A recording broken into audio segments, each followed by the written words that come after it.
What's going on, guys? It's LikeMikeBarrins. So yesterday was a day 3 workout. Did some cleans, some other shoulder stuff, explosive work. Today is going to be the day 4 workout. I had a rest day yesterday, but today's gonna be more of like a plyometric, functional day. I used to do arms on this day, but I just cut them out from like doing research and just talking to other people and just learned that no one really does an arm day if they're trained to jump and stuff. So just thought it'd be good to cut that out and just make this like a plyometric functional day, because I do those at the end of my workouts anyway, but I think it's more beneficial to just have a day like this anyway. So first I just want to show you guys this machine. If you guys see it at your guys' gym, come look at it real quick. So it's like a high intensity vibrational machine. You can do like different body parts, like you can click like specific body parts you want to do, like back. I'll do legs. So click this. You can do like quads, hamstrings, calves. You can just do like a bunch of different body parts, whatever is feeling sore or feeling tight. You can just click on it, or you can do like a quick start, which I'll just do that real quick, and do my hamstrings because they're not. I'm feeling like pretty good since I had a rest day yesterday, so I'll just show you guys.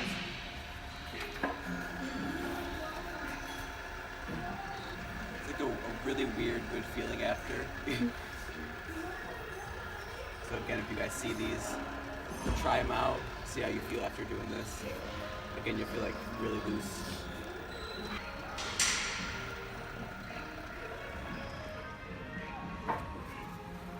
Alright, now I'm going to get into some foam rolling and then do some jump rope and then get into the rest of this workout.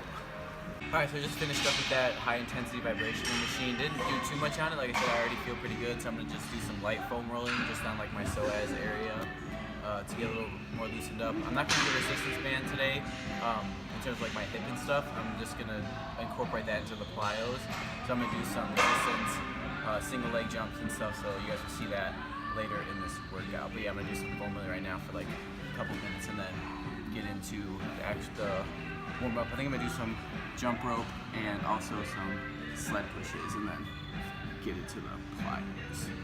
Like I said, when you guys are foam rolling, just like really try to rest on the spot, don't necessarily like roll it. So once you feel the tighter spot, just let it rest there and then let the tension kind of sink out of it.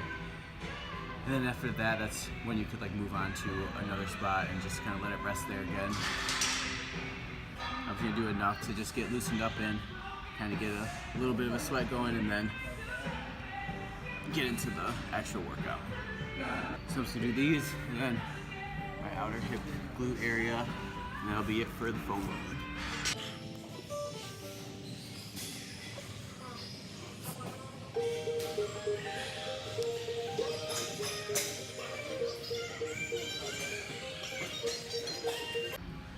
Alright, now we're going to get into some jump roping. I'm actually going to do these with my shoes off, because if you guys saw in the last workout, I'm really working on my foot strength. So actually a lot of the stuff I'm going to do today is going to be with my shoes off. So I'm going to focus on staying dorsiflex, so if you guys, you can't really see because my socks, but I'm going to have this part of my foot flex the whole time. And I'm jump roping, so my ankle and my foot's going to be like almost like a stiff rubber. So I'm pushing into the ground. Each time it's not my toes and it's not my heels, it's going to be the ball of my foot. So it'll be quick and explosive the whole time.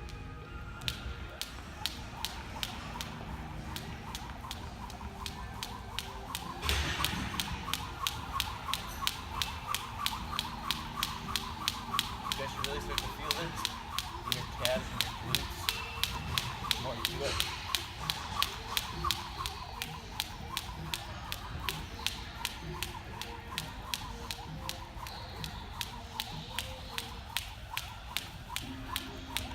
Notice I'm not doing toes like that. See, I just messed up when I went to toes. My finger got in there. Oh.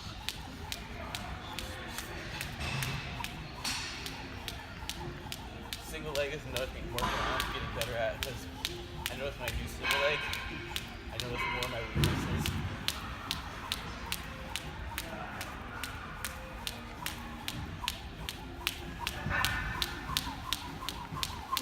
Alright, so I'm going to do 2 more sets of that.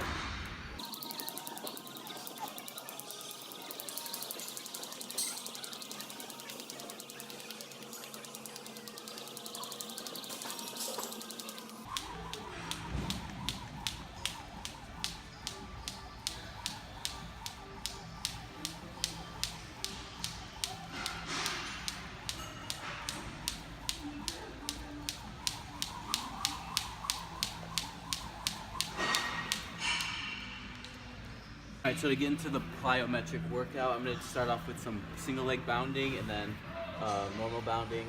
And then after that, I'm going to do some depth jumps and some other plyometric work to work on foot speed and just like control of my jump and that type of stuff. So I'm going to get into single leg bounding right now for about 20 yards-ish. Estimate it.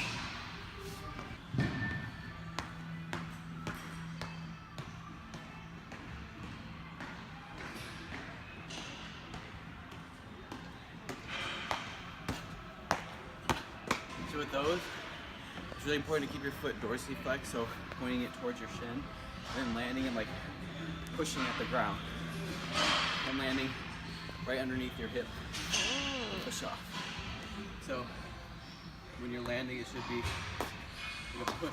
pushing off the ground into your next jump. And then with your arms, you want to swing them to like to pull your knee up, pull the opposite knee up, and get even more power to the ground. So. Alright, so it's going to be the second set. I'm going to do 3 of these and then go into 2 leg bounding.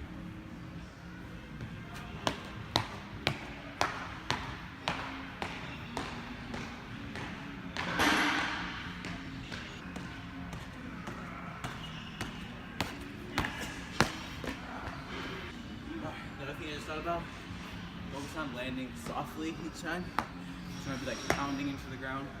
You want to be controlling the landing and minimal knee flexion so that you're on the ground for the least amount of time as possible. Sorry, I'm out of breath. I'm gonna do one more set and then double leg bound.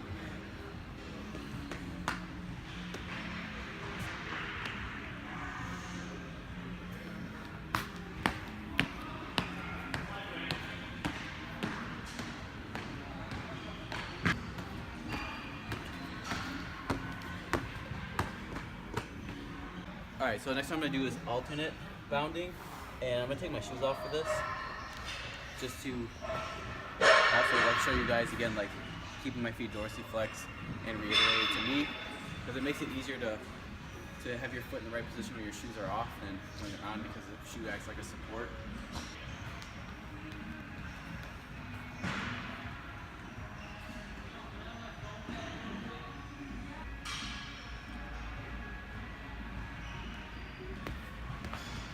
That felt really good to do with shoes off. Like I could tell when I'm going in my toes too much because my foot will kind of feel loose.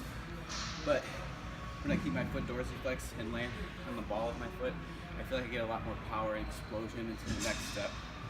And I definitely feel like one leg is weaker. You guys like notice when I was coming back how I get a little more push off my left and off my right. So that's again why I'm doing these type of workouts, to work on my weaknesses. So it's good stuff. Alright, I'm gonna do one more down and back of this alternate and then get into the depth jumps and some other plyometrics.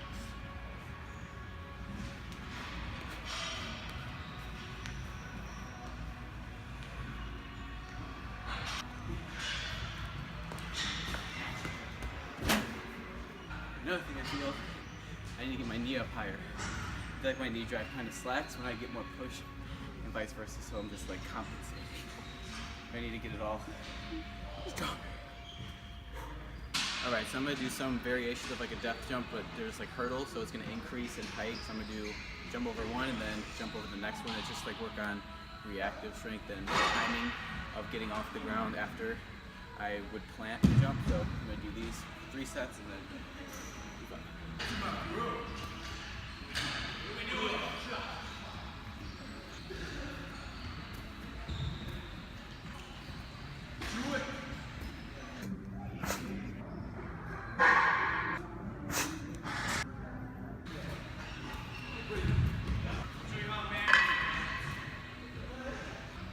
I'm jumping, focusing on my feet to stay dorsally for the whole time.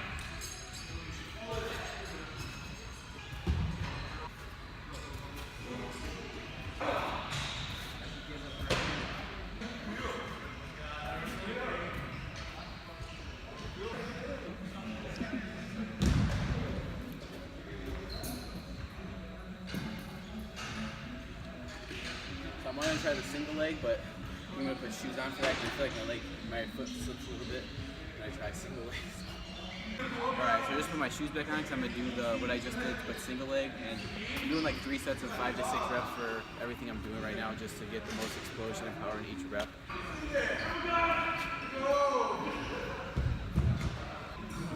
This shows how weak my single leg is.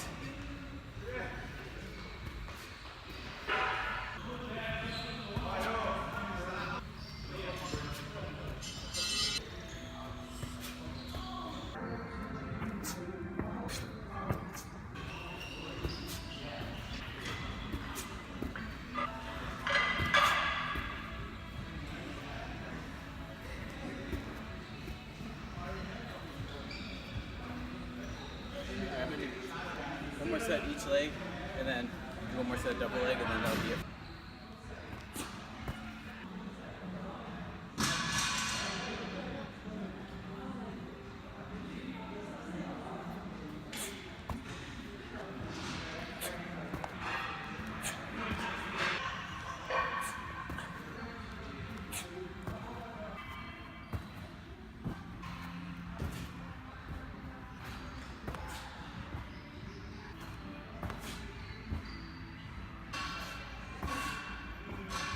Alright, so my girlfriend had been recording, but she just left because she has school tomorrow, so I'm going to finish this workout up as kind of like a vlog. But right now I'm going to do drop jumps. I have with this box right behind me. It's 61 centimeters, and I'm going to listen to an article talking about like the importance of the height that you do depth jumps and drop jumps at. So I'm going to get into this, and I'll see you guys in the next exercise.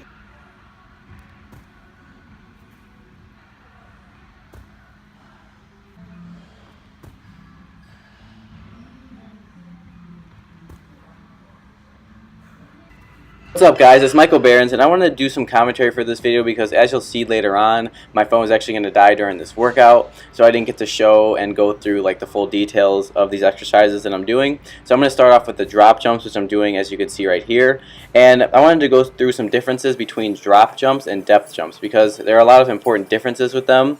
And the first thing is that notice how I have no arm swing when I do these drop jumps. The second difference between drop jumps and depth jumps would be when I land with drop jumps, I'm landing to minimize my knee bend in order to develop elasticity and recoil. And these are also done at a height no more than 60 centimeters because it's been shown that that increases the rate of force development. Like, that's the optimal height to do these at in order to get the greatest force output.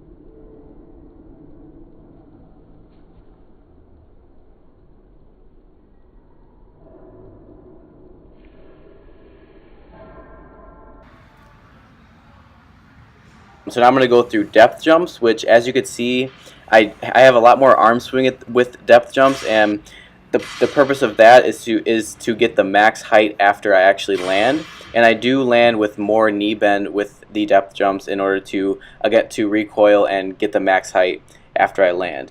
And these should be done at a little bit higher of a height compared to the drop jumps. These can be done at a height of 75 centimeters. And there's also the article I'm going to link in the description goes more into detail on like some of the history and stuff behind depth jumps and plyometrics in general. It was actually it was first used in the 1960s, I believe, by the Soviets in the Olympics. So yeah, you guys can read that if you want. It's a pretty interesting article just going into like where it all started. After those exercises, I did these wall knee drives. I actually incorporated these from seeing a Zach Levine workout video. I thought they were a pretty good workout to do because when I'm doing them, notice how I have my shoes off and I'm really focusing on pushing into the ground and staying on the balls of my feet. So I feel like this just reiterates the staying on the balls of my feet and really focusing on driving into the ground and really getting that knee drive. And as you can see in the next workout I do, these are single leg resistance band hops, which again, these really focus on knee drive, which is something I'm a little bit weaker in, and that's something I'm really focused on getting better at. So I like to do these towards the end of my workout when I might be a little more fatigued, so that way I really have to push harder and put a lot more effort into them.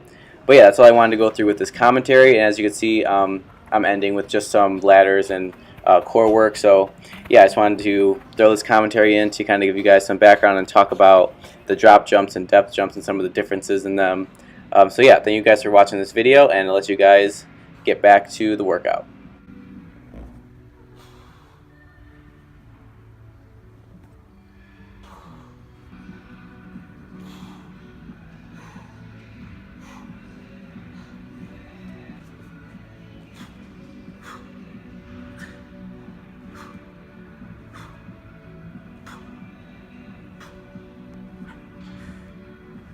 Alright guys, sorry about having to add that commentary, but my phone's on like 3% right now and I wanted to make sure I got all the exercise recorded, so I just added the commentary part to, or I just added that separately on my computer so I didn't have to waste the battery of my phone. But I wanted to make sure to thank you guys for watching this video and stay tuned for the last day of the workouts, day 5. It's gonna be legs, so you know that's gonna be extra fun. Well, I mean, it's not legs, but it's more legs, I guess. I'm gonna take a rest day from this plyo day probably, see how I feel tomorrow, and then get into it in the next workout. So thank you guys again for watching. Don't forget to subscribe for more videos, and I will see you guys later.